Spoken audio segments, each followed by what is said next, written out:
জুলাই গণ অভ্যুত্থানের সময় সংগঠিত মানবতা বিরোধী অপরাধের ঘটনায় ক্ষমতাচ্যুত প্রধানমন্ত্রী শেখ হাসিনা সহ ৩ আসামির বিরুদ্ধে করা মামলার রায় ঘোষণা আগামীকাল। জানা গেছে, গোটা বিশ্ববাসীর জন্য এই রায় সরাসরি সম্প্রচার করা হবে।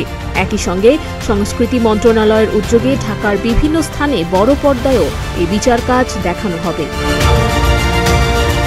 এ প্রসঙ্গে রোববার সকালে আন্তর্জাতিক অপরাধ ট্রাইব্যুনাল প্রাঙ্গণে এক ব্রিফিংয়ে প্রসিকিউটর গাজী মনোয়ার হোসেন তামিম বলেন, আগামীকাল রায়ের যে অংশটুকু ট্রাইব্যুনাল পড়ে শোনাবেন সে অংশটুকু ট্রাইব্যুনালের অনুমতি সাপেক্ষে বাংলাদেশ টেলিভিশন সরাসরি সম্প্রচার করবে।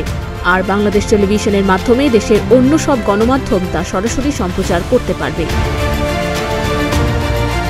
এছাড়া রাজধানীর গুরুত্বপূর্ণ বিভিন্ন পয়েন্টে বড় পর্দা বসাবে সংস্কৃতি মন্ত্রণালয়। ফলে ঢাকাবাসী সহজেই এই বিচার কাজ দেখতে পারবে। বিচারপতি মোহাম্মদ গোলাম মর্তুজা মজুমদারের নেতৃত্বাধীন ৩ সদস্যের আন্তর্জাতিক অপরাধ ট্রাইব্যুনাল ১ আগামীকাল এই মামলার রায় ঘোষণা করবেন।